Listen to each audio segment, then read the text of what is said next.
नमस्कार दोस्तों, स्वागत है आपका अपने YouTube channel destination history point में। मैं उम्मीद करता हूं कि आप सभी लोग अच्छे होंगे और इस कोरोना काल में जहां भी होंगे सुरक्षित होंगे और अपनी पढ़ाई को अच्छे से कर रहे होंगे। हम आज आपके लिए RRB NTPC 2020-21 में प्रश्नों की सीरीज का पार्ट 18 लेकर आए हैं। अगर आप इस वीडियो को देख रहे हैं तो मैं उम्मीद करता हूँ कि आप पिछले पार्ट्स को देख चुके होंगे। अगर नहीं देखा है तो उन्हें देखें और उनका लिंक आपको डिस्क्रिप्शन में मिल जाएगा। अगर आप मेरे चैनल पर नए आए हैं तो प्लीज़ चैनल को सब्सक्राइब करें और बेल आइकन को ज़रूर प्रेस करें, क्योंकि आने वाली वीडियोज़ के अपडेट आपको मिलते रहें। तो चलिए स्टार्ट करते हैं आज की क्लास एक मोटिवेशनल कोट्स के साथ। तो मोटिवेशनल कोट्स क्या है? अपने मिशन में कामयाब होने के लिए आपको अपने लक्ष्य के प्रति एक चित्त निष्ठावान होना पड़ेगा। क्या? अपने लक्ष्य मिशन में कामयाब होने के लिए आपको अपने लक्ष्य के प्रति एक चित्त निष्ठावान होना पड़ेगा। इसलिए अपने लक्ष्य के प्रति ईमानदार बनो और उसे पूरा करने के लिए मेहनत करो। जब तक हम अपने लक्ष्य के प्रति निष्ठावान न होंगे तब तक लक्ष्य पूरा न हो सकता। इसलिए निष्ठावान बनो और लक्ष्य को प्राप्त करने के लिए मेहनत करते रहो। तो इसी जोश और उत्साह के साथ करते हैं अपनी क्लास का स्टार्ट। पहला क्वेश्चन, भारत में सबसे ज़्यादा यूरेनियम उत्पादन किस राज्य से होता है? तो भारत में सबसे ज़्यादा यूरेनियम उत्पादन किस राज्य से होता है? Option number A Jharkhand, option number B Andhra Pradesh, option number C Rajasthan या ऑप्शन नंबर डी असम। तो आंसर क्या होगा हमारा? आंसर होगा ऑप्शन नंबर बी आंध्र प्रदेश। भारत में सबसे ज़्यादा यूरेनियम उत्पादन किस राज्य से होता है? तो ऑप्शन नंबर बी आंध्र प्रदेश से होता है। अच्छा, आंध्र प्रदेश की कौन सी खान है जहाँ सबसे ज़्यादा उत्पादन होता है? तो वो है तुमलापल्ली। कौन सी? तुमलापल्ली खान है। कौन सी? तुमलापल्ली आंध्र प्रदेश की एक खान है, वहाँ से सबसे ज़्यादा क्या होता है? उत्पादन होता है। अच्छा, विश्व में सबसे ज़्यादा उत्पादन किस देश से होता है? तो वो है कजाकिस्तान। क्या? कजाकिस्तान। कजाकिस्तान से विश्व में सबसे ज़्यादा उत्पादन होता है यूरेनियम का। कहाँ से? कजाकिस्तान से। अच्छा, झारखंड के बारे में बात करें तो झारखंड की एक खान है जादूगोड़ा की खान। कौन सी? जादूगोड़ा की खान है झारखंड की, जो यूरेनियम के लिए फेमस है। ये कब खुदाई हुई थी इसमें प्रथम? तो इसकी खुदाई 1900 कब हुई थी? तो इसकी खुदाई थी 1967 में। कब? 1967 में खुदाई हुई थी पहली बार इसकी। कब? किसकी? जादूगोड़ा की खान की। ये कहाँ है? तो ये सिंहभूमि जिले में। कौन से जिले में? सिंहभूमि जिले में। अच्छा, राजस्थान के बारे में बात करें तो राजस्थान में किसके लिए फेमस है राजस्थान? तो राजस्थान हमारा सिल्वर यानी चांदी के लिए फेमस है। चांदी के लिए फेमस की बात करें किसकी? असम की बात करें तो असम का जो डिगबोई और सूरमा घाटी है। कौन सी? एक डिगबोई और एक है सूरमा घाटी। तो वो किसके लिए फेमस हैं? तो वो पेट्रोलियम के लिए फेमस हैं। किसके लिए? पेट्रोलियम के लिए फेमस हैं। अच्छा, पेट्रोलियम के लिए और क्या क्या फेमस है? तो गुजरात का खंभात है। क्या? गुजरात का खंभात की खाड़ी है, गुजरात की खंभात। और क्या है? अंकलेश्वर। और मुंबई हाई है। किसका? महाराष्ट्र का मुंबई हाई। महाराष्ट्र का कौन सा? मुंबई हाई। तो वो किसके लिए? पेट्रोलियम के लिए फेमस हैं ये। तो नेक्स्ट क्वेश्चन पर चलते हैं। तो नेक्स्ट क्वेश्चन क्या है? 1962 के युद्ध में किस मंत्री ने इस्तीफा दिया था? तो 1962 के युद्ध में किस मंत्री ने इस्तीफा दिया था? तो option number A Baldev Singh, option number B Kailash Nath Katju, option number C VK Krishna Menon या option number D Jawaharlal Nehru. तो आंसर क्या होगा हमारा? आंसर होगा option number C VK Krishna Menon. किसने? VK कृष्ण मेनन ने 1962 के युद्ध में इस्तीफा दिया था। अच्छा, 1962 में किसके साथ युद्ध हुआ था? तो भारत का और चीन का युद्ध हुआ था 1962 में। भारत और चीन का। किसका? इंडिया और चाइना का युद्ध हुआ था 1962 में। तो इन्होंने VK कृष्णन जो हमारे एक डिफेंस मिनिस्टर थे, कौन थे? डिफेंस मिनिस्टर थे कौन? VK कृष्ण मेनन एक डिफेंस मिनिस्टर थे। तो इन्होंने इस्तीफा क्यों दिया था? तो इन्होंने इसलिए इस्तीफा दे दिया था कि युद्ध में भारत की हार हो गई थी। तो उन्होंने देश की सैन्य तैयारी न होने के कारण, क्यों? देश की सैन्य तैयारी न होने के कारण इस्तीफा दे दिया था। अच्छा, बलदेव सिंह के बारे में बात करें तो बलदेव सिंह कौन थे? तो बलदेव सिंह हमारे स्वतंत्र भारत के प्रथम डिफेंस मिनिस्टर थे, यानी रक्षा मंत्री थे। स्वतंत्र भारत के फर्स्ट डिफेंस मिनिस्टर यानी रक्षा मंत्री थे। कौन? बलदेव सिंह चौक्कर। इन्हें बोलते हैं बलदेव सिंह चौक्कर। अच्छा, जो कैलाश नाथ काटजू हैं तो ये कैलाश नाथ काटजू ये हमारे फोर्थ थे। कौन से? फोर्थ डिफेंस मिनिस्टर यानी रक्षा मंत्री थे। और जवाहरलाल नेहरू के बारे में बात करें तो जवाहरलाल नेहरू पहले हमारे प्रधानमंत्री थे और ये 3 बार डिफेंस मिनिस्टर भी बन चुके हैं। कितने बार? 3 बार। कब कब बने थे? तो ये पहले सबसे पहले बने थे कब?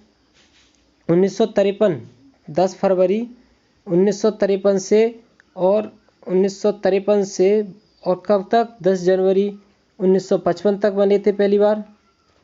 दूसरी बार कब बने थे? तो ये 30 जनवरी 1957 से और 17 अप्रैल 1957। और फिर तीसरी बार कब बने थे? तो 31 अक्टूबर 1962 से 14 नवंबर 1962 तक थर्ड बार बने थे। कौन? जवाहरलाल नेहरू। कौन? Defence minister. अच्छा, पहले जो महिला के बारे में बात करें कि तो सबसे पहली महिला डिफेंस मिनिस्टर थी, यानी रक्षा मंत्री थी, तो वो कौन थी? तो वो थी हमारी कौन? इंदिरा गांधी। कौन? इंदिरा गांधी। इंदिरा गांधी हमारी पहली महिला डिफेंस मिनिस्टर थी इंडिया की। कब बनी थी ये? तो ये बनी थी 1975 में। कब? 1975 में। अच्छा, नेक्स्ट क्वेश्चन पर चलते हैं। तो नेक्स्ट क्वेश्चन क्या है? कोरोमंडल तट किस राज्य में स्थित है? तो कोरोमंडल तट option number A Kerala Karnataka, option number B Tamil Nadu Andhra Pradesh, option number C Maharashtra Goa, या option number D Tamil Nadu Kerala. तो आंसर क्या होगा हमारा? कोरोमंडल जो तट है वो कहाँ स्थित है? तो कोरोमंडल तट स्थित है हमारा ऑप्शन नंबर बी तमिलनाडु और आंध्र प्रदेश। अच्छा, कोरोमंडल तट ये जो है ये चोल राजवंश द्वारा शासित था। किसके द्वारा? चोल राजवंश द्वारा शासित था। ये चोल राजवंश द्वारा शासित था। कौन सा? कोरोमंडल तट। अच्छा, एक मालाबार तट है, मालाबार तट। तो मालाबार तट के बारे में बात करें तो मालाबार तट कहाँ है? तो मालाबार तट हमारा केरल और कर्नाटक। कौन सा? केरल और केटी यानी कर्नाटक, इन दोनों के तट पर है। और एक है कोंकण तट। कौन सा? कोंकण तट है एक। तो कोंकण तट के बारे में बात करें तो कोंकण तट कहाँ है? तो ये हमारा महाराष्ट्र गोवा और गोवा के तटीय जिले हैं। और क्या है? और एक दमन क्षेत्र में और है। कहाँ है ये? दमन क्षेत्र।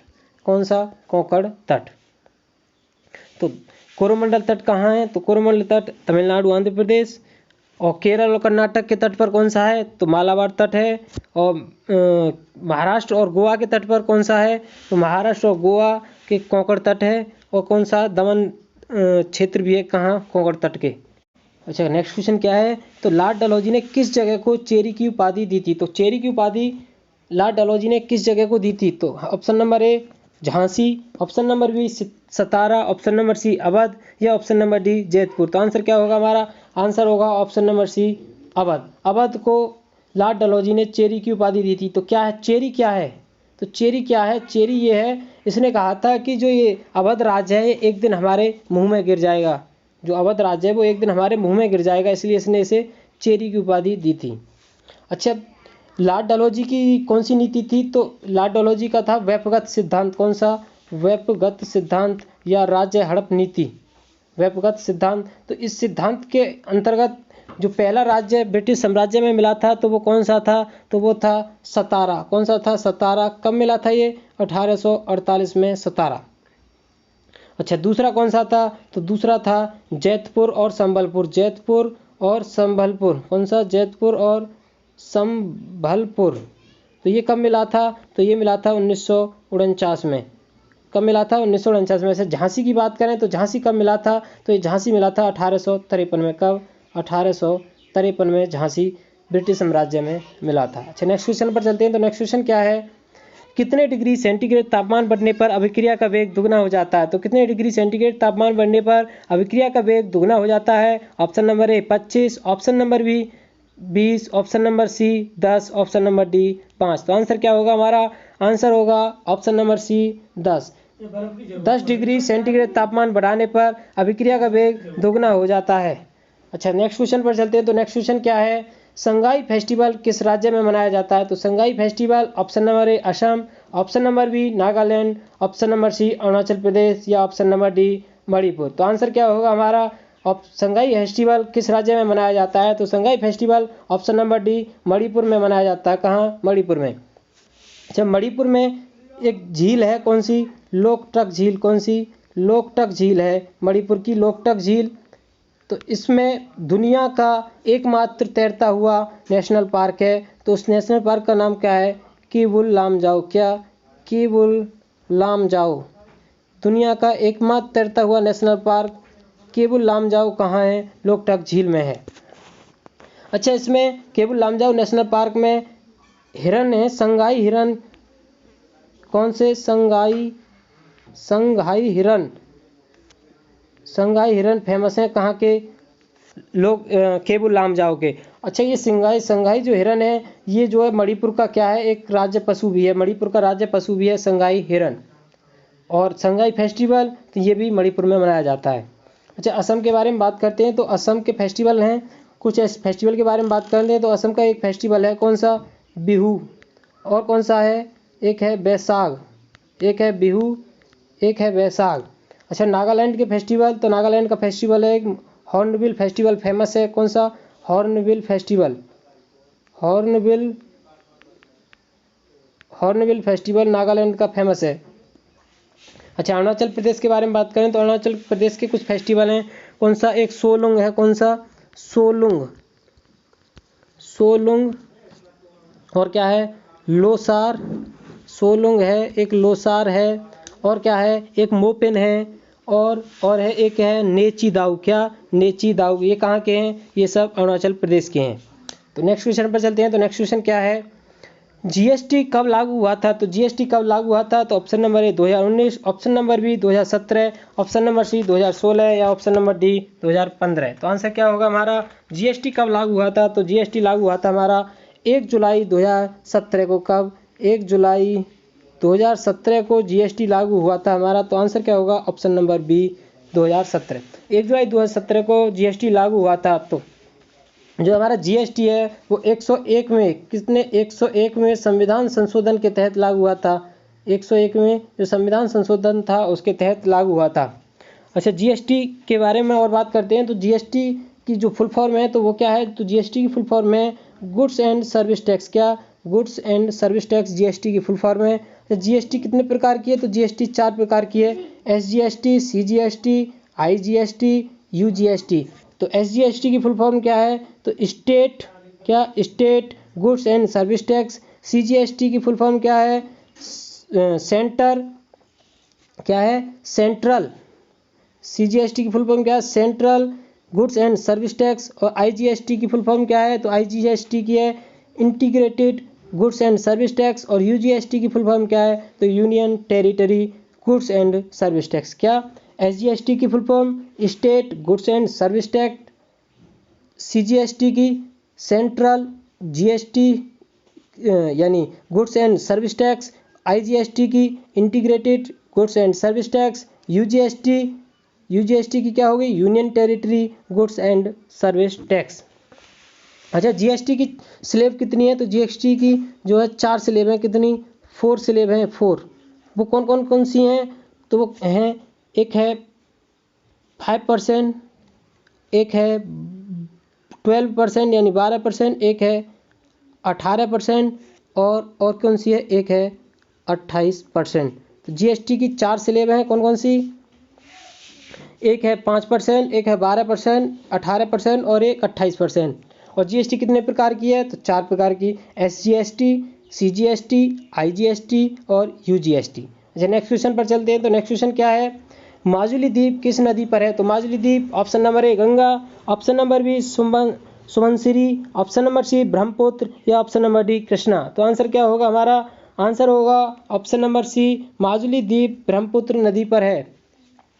जो ब्रह्मपुत्र नदी पर ये माजुली द्वीप है, ये विश्व का सबसे बड़ा नदी द्वीप है, विश्व का सबसे बड़ा नदी द्वीप कौन सा, माजुली द्वीप। अच्छा, ब्रह्मपुत्र नदी के बारे में बात करते हैं। तो ब्रह्मपुत्र नदी का जो उद्गम है वो कहाँ से है, तो ब्रह्मपुत्र नदी का जो उद्गम है वो मानसरोवर झील से है। कहाँ से, मानसरोवर से है, कहाँ से, मानसरोवर से। और ये कहाँ मानसरोवर, तो ये हमारा तिब्बत में, कहाँ, तिब्बत में। अच्छा, इसकी लेंथ कितनी है ब्रह्मपुत्र नदी की, तो ब्रह्मपुत्र नदी की लेंथ है 3969 किलोमीटर, कितनी, 3969 किलोमीटर। अच्छा, ब्रह्मपुत्र को तिब्बत से जब निकलती है तो किस नाम से जाना जाता है, तो इसको सांगपो नाम से जाना जाता है, किससे, सांगपो नाम से जाना जाता है। और अरुणाचल प्रदेश में जब ये प्रवेश करती है तो अरुणाचल प्रदेश में किस नाम से जाना जाता है, तो अरुणाचल प्रदेश में ये दिहांग नाम से, किससे, दिहांग। और उसके बाद असम में किस नाम से जाना जाता है, तो असम में इसका नाम पड़ता है ब्रह्मपुत्र। असम में क्या नाम पड़ता है इसका, ब्रह्मपुत्र नाम से असम में जानी जाती है। फिर उसके बाद ये बांग्लादेश में प्रवेश करती है तो बांग्लादेश में किस नाम से जानी जाती है, तो बांग्लादेश में जमुना नाम से जानी जाती है, किस नाम से, जमुना नाम से जानी जाती है। उसके बाद जब इसमें गंगा की धारा कौन सी, पद्मा, गंगा की धारा कौन सी, पद्मा, इसमें जब मिलती है किसमें, ब्रह्मपुत्र में, यानी जमुना में, तो जमुना और पद्मा जब मिलकर तो किसका निर्माण करती हैं, इनकी एक धारा हो जाती है। तो इस धारा को बोलते हैं फिर मेघना। क्या, मेघना, क्या बोलते हैं इसको, मेघना। मेघना ही कहाँ गिरती है, बंगाल की खाड़ी में गिरती है, जो कि सुंदरबन डेल्टा का निर्माण करती है। किसका, सुंदरबन डेल्टा का निर्माण करती है। कौन, मेघना, सुंदरबन डेल्टा का निर्माण करती है। कौन सी, मेघना। अच्छा, दोबारा इसके नाम को मैं रिपीट कर देता हूँ। हमारी तिब्बत में किस नाम से, सांगपो, सांगपो तिब्बत। अरुणाचल प्रदेश में दिहांग, असम में ब्रह्मपुत्र नाम पड़ता है इसका। बांग्लादेश में जमुना।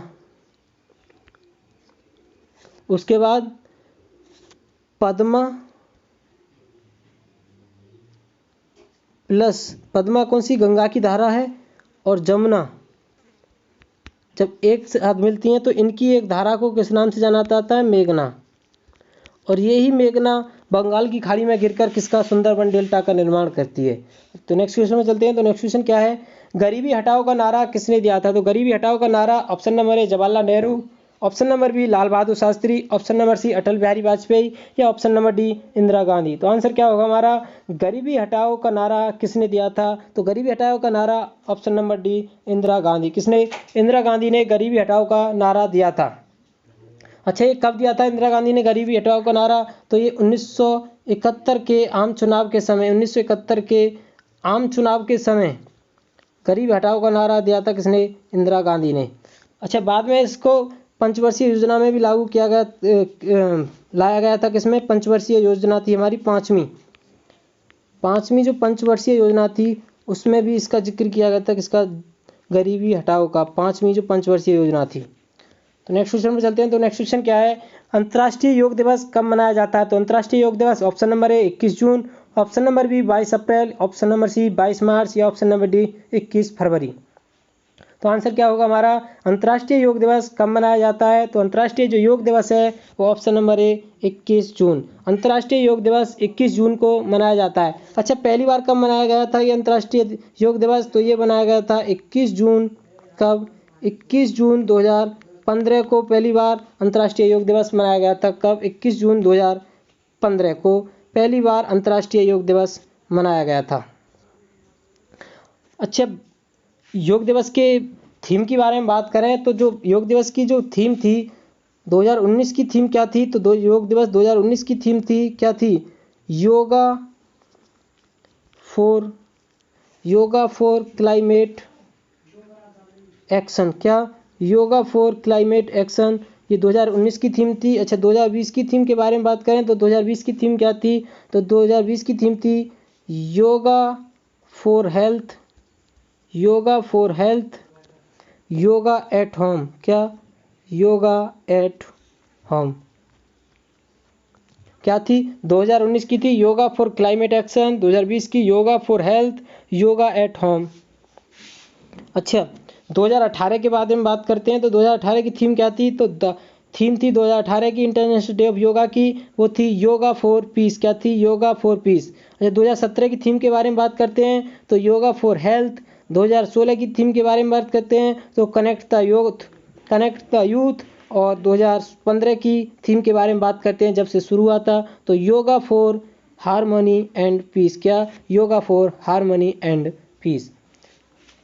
अच्छा, योग दिवस जो 2021 की थीम है उसके बारे में बात करते हैं। तो योग दिवस जो 2019 की थीम है वो कौन सी है। तो योग दिवस 2019 की थीम है क्या, योगा फॉर वेल बीइंग। क्या, योगा फॉर वेल बीइंग। ये कौन सी है, ये 2021 की थीम है। कब की, 2021 की theme, yoga for well being. अच्छा, 22 अप्रैल के बारे में बात करते हैं। तो 22 अप्रैल क्या है हमारा। तो 22 अप्रैल हमारा क्या है। तो 22 अप्रैल हमारा पृथ्वी दिवस। क्या, पृथ्वी दिवस या अर्थ डे, विश्व पृथ्वी दिवस। अच्छा 22 मार्च के बारे में बात करते हैं तो 22 मार्च क्या है हमारा विश्व जल संरक्षण दिवस। क्या? विश्व जल संरक्षण दिवस 22 मार्च। अच्छा 21 फरवरी के बारे में बात करते हैं। 21 फरवरी को क्या होता है तो 21 फरवरी को होता है हमारा अंतर्राष्ट्रीय मातृभाषा दिवस। क्या? अंतर्राष्ट्रीय मातृभाषा दिवस 21 फरवरी। 22 मार्च अंतर्राष्ट्रीय विश्व जल संरक्षण दिवस 22 मार्च और 22 अप्रैल को विश्व पृथ्वी दिवस और 21 जून हमारा अंतर्राष्ट्रीय योग दिवस। अच्छा नेक्स्ट क्वेश्चन पर चलते हैं। तो नेक्स्ट क्वेश्चन क्या है हमारा प्रथम गोलमेज सम्मेलन में किसने भाग नहीं लिया था। तो प्रथम गोलमेज सम्मेलन में किसने भाग नहीं लिया था तो option number A Hindu Mahasabha, option number B Congress, option number C Muslim League या ऑप्शन नंबर डी उदारवादी। तो आंसर क्या होगा हमारा प्रथम गोलमेज सम्मेलन में किसने भाग नहीं लिया था तो आंसर होगा हमारा ऑप्शन नंबर बी प्रथम गोलमेज सम्मेलन में कांग्रेस ने भाग नहीं लिया था। अच्छा प्रथम जो गोलमेज सम्मेलन था वो कब से कब हुआ था तो प्रथम गोलमेज सम्मेलन नवंबर 1930 से जनवरी 1931 के बीच हुआ था और द्वितीय गोलमेज सम्मेलन सितंबर से दिसंबर 1931 में और तृतीय गोलमेज सम्मेलन ये 17 नवंबर 1932 से 24 दिसंबर 1932 के बीच हुआ था। अच्छा जो कांग्रेस है उसने किस गोलमेज सम्मेलन में भाग लिया था तो कांग्रेस ने सेकंड गोलमेज सम्मेलन में भाग लिया था। किसमें? सेकंड गोलमेज सम्मेलन में। और कांग्रेस की तरफ से किसने भाग लिया था तो गांधी जी ने सेकंड गोलमेज सम्मेलन में कांग्रेस की तरफ से भाग लिया था। अच्छा एक क्वेश्चन और बनता है कि जो तीनों सम्मेलन थे उस दौरान इंग्लैंड के जो पीएम थे वो कौन थे। तो जो तीनों सम्मेलन जब हुए थे उस समय इंग्लैंड के पीएम थे तो उनका नाम था रैमजे मैकडोनाल्ड। कौन से थे? Ramsay MacDonald. कौन? Ramsay MacDonald. ठीक है।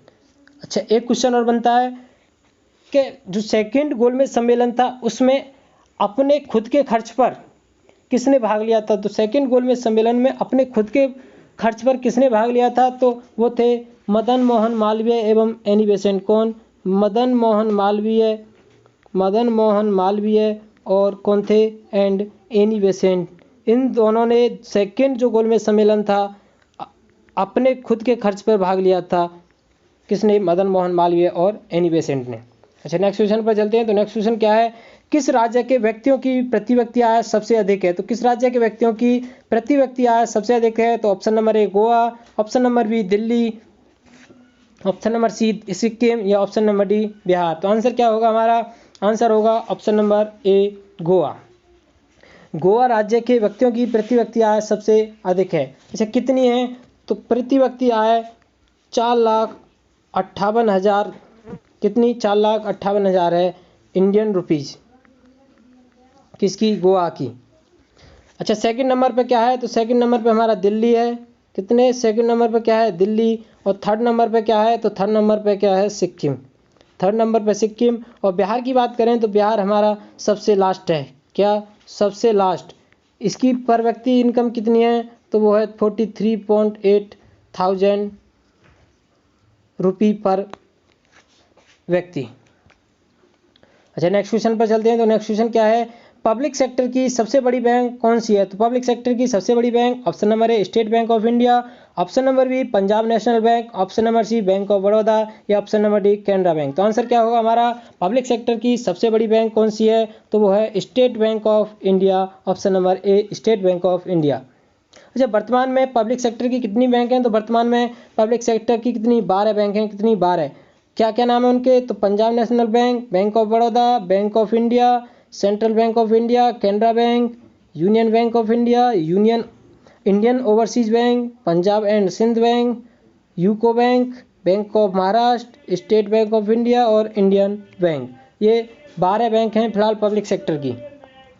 अच्छा स्टेट बैंक के जो हेड हैं जो चेयरमैन हैं उनका क्या नाम है तो इनका नाम है दिनेश कुमार खरा। कौन? दिनेश कुमार खरा। और इसका हेडक्वार्टर कहाँ है तो इसका हेडक्वार्टर है मुंबई में। अच्छा पंजाब नेशनल के चेयरमैन के बारे में बात करें तो पंजाब नेशनल के चेयरमैन कौन है तो वो है S S Mallikarjun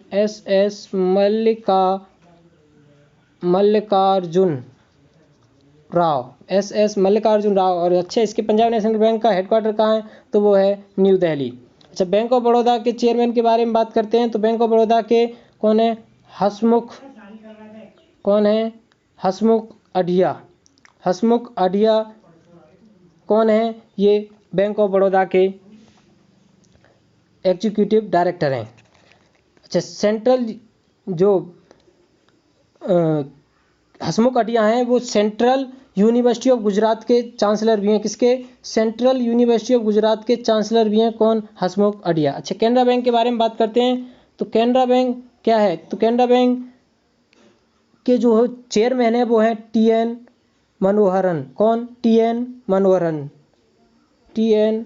Manoharan Canara bank के कौन है? चेयरमैन। अच्छा, इसका हेडक्वार्टर कहाँ है? तो इसका हेडक्वार्टर है कैनरा बैंक का बेंगलुरु में। कहाँ? बेंगलुरु में। अच्छा, बैंक ऑफ बड़ौदा का हेडक्वार्टर कहाँ है? तो उसका हेडक्वार्टर है अलकापुरी बड़ोदरा। कहाँ? अलकापुरी बड़ोदरा।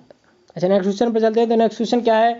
कौन सी पर्वत श्रृंखला के बाद पश्चिमी मरुस्थल आता है? तो कौन सी पर्वत श्रृंखला के बाद पश्चिमी मरुस्थल आता है? तो option number A Shivalik, option number B Vindhyachal, option number C Nilgiri या ऑप्शन नंबर डी अरावली। तो आंसर क्या होगा हमारा? आंसर होगा ऑप्शन नंबर डी अरावली।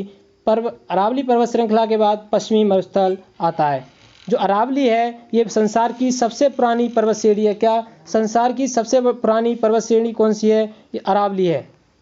इसकी जो सबसे ऊंची चोटी है वो कौन सी है? गुरु शिखर। कौन सी?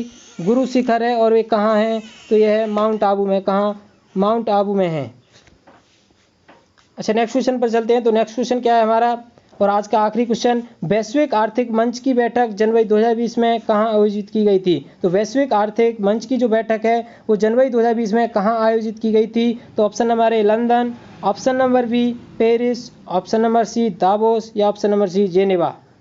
तो option number C Davos. Answer क्या होगा हमारा? Option number C Davos. वैश्विक आर्थिक मंच यानी वर्ल्ड इकोनॉमिक फोरम की जो मंच बैठक थी 2020 में कहाँ आयोजित की गई थी? तो दावोस। दावोस कहाँ हमारा? तो दावोस हमारा स्विट्जरलैंड में है। कहाँ? स्विट्जरलैंड में। अच्छा, लंदन के बारे में बात करें तो लंदन क्या है? तो लंदन में हमारे कुछ हेडक्वार्टर कौन कौन से हैं? तो वो है एक एमनेस्टी हेडक्वार्टर है हमारा। क्या? एमनेस्टी इंटरनेशनल का हेडक्वार्टर वो कहाँ हमारा? वो है लंदन में। और एक है अंतर्राष्ट्रीय समुद्रवर्ती संगठन। कौन सा? समुद्रवर्ती संगठन, वो भी लंदन में। अच्छा, पेरिस के हेडक्वार्टर के बारे में बात करें तो इस पेरिस में कौन कौन से हेडक्वार्टर हैं? तो एक है यूनेस्को का हेडक्वार्टर, वो भी कहाँ हमारा? पेरिस में। यूनेस्को का हेडक्वार्टर कहाँ है? पेरिस में। अच्छा, जेनेवा में है हमारा WHO यानी World Health Organisation, ILO International Labour Organisation, और क्या है अंतर्राष्ट्रीय रेड क्रॉस समिति का भी यही है जेनेवा। और क्या है विश्व व्यापार संगठन, उसका भी कहाँ है? जेनेवा।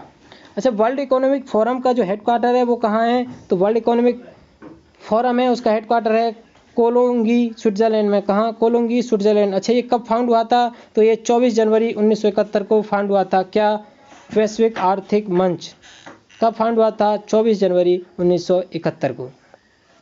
तो आज की क्लास हम यहीं वाइंड अप करते हैं। अगर आपको आज की क्लास अच्छी लगी हो तो प्लीज़ लाइक, कमेंट और अपने दोस्तों को शेयर जरूर करें। अभी तक आपने मेरे चैनल को सब्सक्राइब नहीं किया है तो प्लीज़ सब्सक्राइब और बेल आइकन को जरूर प्रेस करें, क्योंकि आने वाली वीडियोज़ के अपडेट आपको मिलते रहें। थैंक यू, धन्यवाद। आपका दिन शुभ हो।